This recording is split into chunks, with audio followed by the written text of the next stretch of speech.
Oke, di sini saya akan menjelaskan mengenai desil. Desil itu terbagi menjadi dua, yaitu ada data tunggal dan juga data kelompok. Ukuran letaknya pada distribusi frekuensi itu terbagi menjadi 10 bagian sama besar. Jenis desil itu ada 9, dimulai dari D1 hingga D9. Desil ini memiliki sifat bahwa 10% data jatuh di bawah D1, 20% data jatuh di bawah D2, dan seterusnya hingga 90% jatuh di bawah D9. Saya akan menjelaskan mengenai persentil. Persentil dibagi menjadi dua data. Yang pertama ada data tunggal dan yang kedua ada data kelompok. Ukuran letak yang membagi distribusi frekuensi menjadi 100 bagian sama besar. 99 jenis persentil dari P1 hingga P99. P1 memiliki sifat bahwa 1% data jatuh di bawah P1, 2% data jatuh di bawah P2, dan seterusnya hingga 99% data jatuh di bawah P99.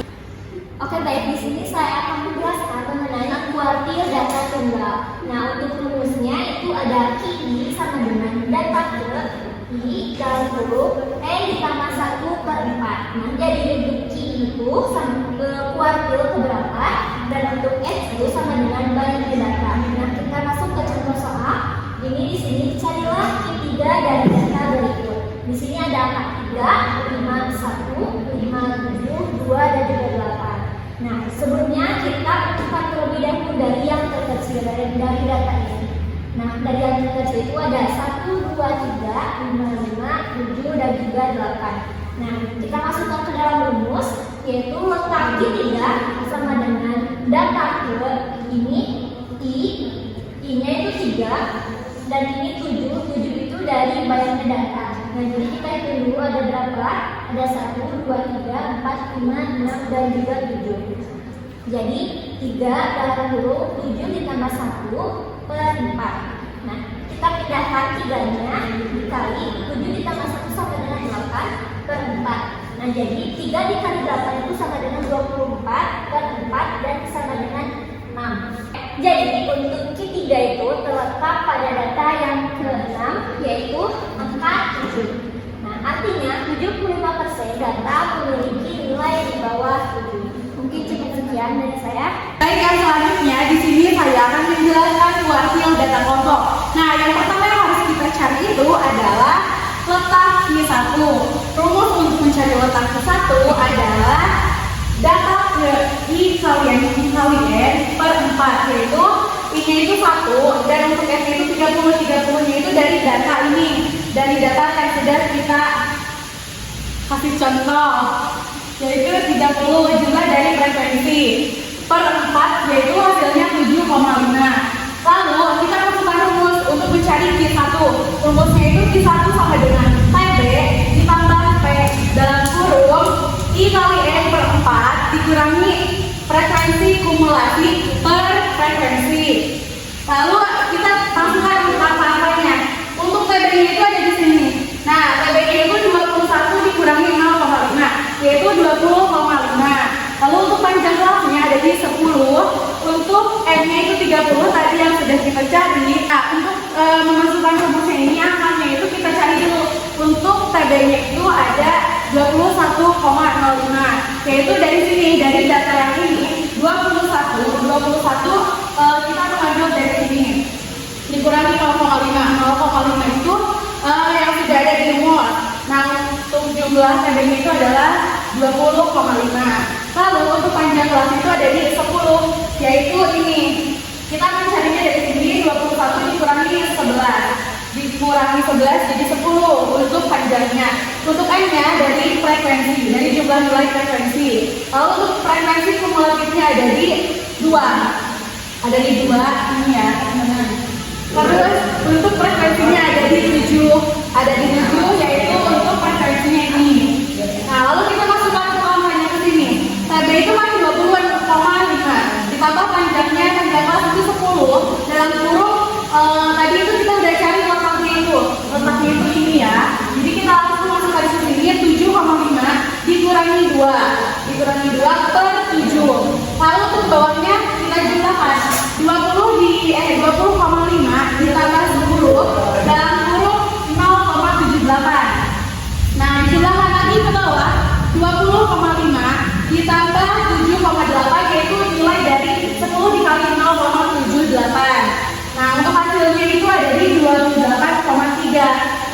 Jadi hasilnya ada di sini.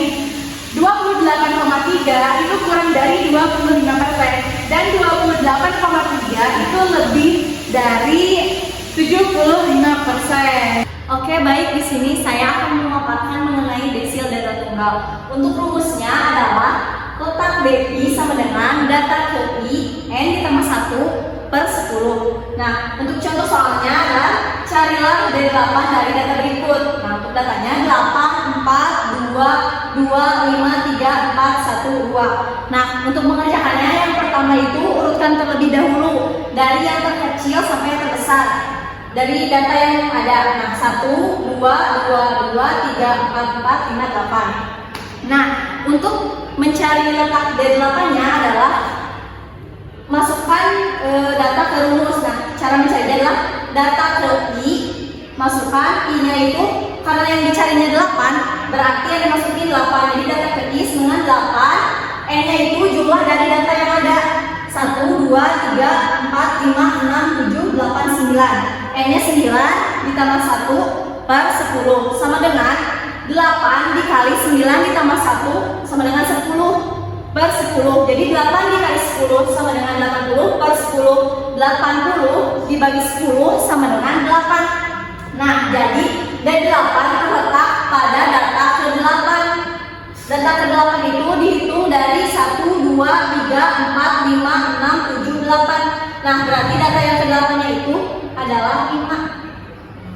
Mungkin sekian yang dapat saya presentasikan. Oke, yang selanjutnya saya akan menjelaskan mengenai data kelompok dari desil. Nah, di sini sudah tertera datanya. Nah, di sini itu ada FK, yang dimana FK ini merupakan frekuensi kumulatif. Nah, gimana sih cara untuk mencari nilai FK-nya ini? Nah, di sini kan ada data frekuensi, yaitu ada 6. 6 ini ditambah 4 sama dengan 10. 10 ditambah 2 sama dengan 12, dan seterusnya sampai 35 ditambah 5 sama dengan 40. Nah, soalnya itu tentukan D4 dari data kelompok berikut. Yang pertama itu untuk mencari letak DI sama dengan I dikali N sama dengan 10. D4 sama dengan 4 dikali 40/10. Nah, yang 40-nya ini merupakan banyaknya data dari frekuensi. Selanjutnya 160 dibagi 10 sama dengan 16. Selanjutnya kita akan menentukan nilai dari tepi bawah. Nah, caranya itu tadi kan sudah letak DI-nya itu 16. Nah, 16 ini terdapat di kelas ini, yang dimana kita itu bisa menentukan TB-nya itu 25 dikurangi 0,5. 0,5 itu dari rumusnya sama dengan 24,5. Selanjutnya kita akan menentukan N. N ini merupakan banyaknya data dari data ini. P sama dengan panjang kelas. Panjang kelas ini dicari dari 19 dikurangi 14 sama dengan 5.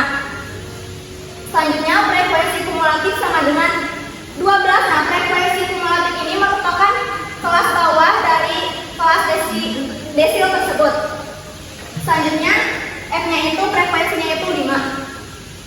Oke, kita langsung memasukkannya saja ke rumusnya. D4 sama dengan TB ditambah P dalam kurung I dikali N per 10 dikurangi frekuensi kumulatif per frekuensi sama dengan 24,5 ditambah 5 dikali 16 dikurangi 12 per 5. Yang dimana tadi kan sudah dijelaskan, satu titik N itu adalah 16. Nah, jadi langsung dimasukkan saja ke sini. Selanjutnya 24,5 ditambah 5 dikali 4 per 5.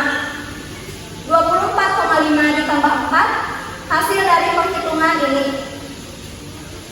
Dan hasilnya itu 29,5. Maka bisa dijelaskan 29,5 kurang dari 40%, 29,5 lebih dari 60%.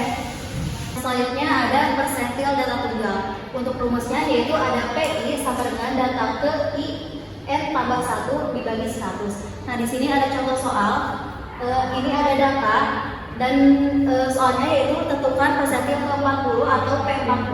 Yang pertama itu kita harus mengurutkan terlebih dahulu data ini dari terkecil ke yang terbesar.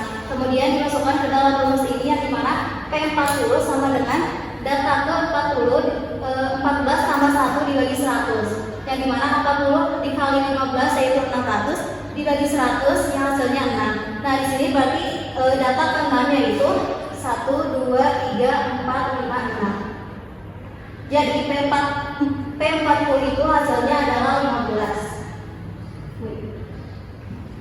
Nah untuk interpretasinya sendiri yaitu maka sebanyak 40% bagian dari data yang ada nilainya di bawah 15 dan 60% bagian lagi nilainya di atas 15. Oke, selanjutnya di sini saya akan menjelaskan materi terkait persentil data kelompok. Di sini udah ada datanya, ada data, frekuensi dan frekuensi kumulatif. Kemudian untuk rumus persentil data kelompok ada PI sama dengan PB atau tepi bawah tambah P dalam kurung I kali N per 100 dikurang frekuensi kumulatif per frekuensi. Kemudian sebelum kita hitung, sebelum kita merumus, kita cari dulu letak P90-nya. P90 itu carinya I dikali N per 100. I-nya itu angka yang ditanyain. Ditanyain itu 90. Jadi kita tulis 90 dikali N, N-nya itu 80. Kita tulis 80 per 100. Terus kita coret nolnya 9872. Nah 72 ini berada di frekuensi kumulatif yang 73. Yang dimana 73 ini sejajar dengan tepi bawah yang 55. Jadi di sini kita tulis tepi bawahnya sama dengan 55 dikurang 0,5 sama dengan 54,5. Kemudian N-nya kita tulis N-nya 80, P-nya itu 5 dari jarak 30 ke 34. Kemudian frekuensi kumulatifnya itu angka yang atau kelas di atas 73 ini jadi 62. Kemudian frekuensi itu kelas yang frekuensinya itu ke 11. Kemudian lanjut kita masukin ke dalam rumusnya. Rumusnya P90 sama dengan PB tambah P dalam kurung I kali N per 100 dikurang frekuensi kumulatif per frekuensi. Masukin tadi PB-nya 54,5, kemudian P-nya 5 dalam kurung I kali N per 100 itu kan tadi udah hasilnya 72, kemudian dikurang frekuensi kumulatifnya itu 62 per frekuensinya itu 11. Terus kalau udah dimasukin dijumlahin 54,5 ditambah ini hasil jumlahnya itu 4,54 dan hasilnya itu 59,04. Maka 59,04 itu kurang dari 90% dan 59,04 itu lebih dari 10%. Mungkin sekian dari saya. Terakhir di sini kita akan memaparkan terkait manfaat apa yang bisa kita ambil dari materi tadi untuk diimplementasikan di sebuah perusahaan. Yang pertama ada membantu untuk memahami distribusi data di mana dirinci. Kemudian yang kedua itu mengidentifikasi kinerja karyawan, pelanggan, dan produk. Yang ketiga itu menyusun strategi pemasaran. Yang keempat manajemen inventory ataupun stok barang. Lalu yang kelima ada membandingkan kinerja perusahaan, dan yang terakhir atau yang keenam yaitu membandingkan performa perusahaan dengan kompetitor perusahaan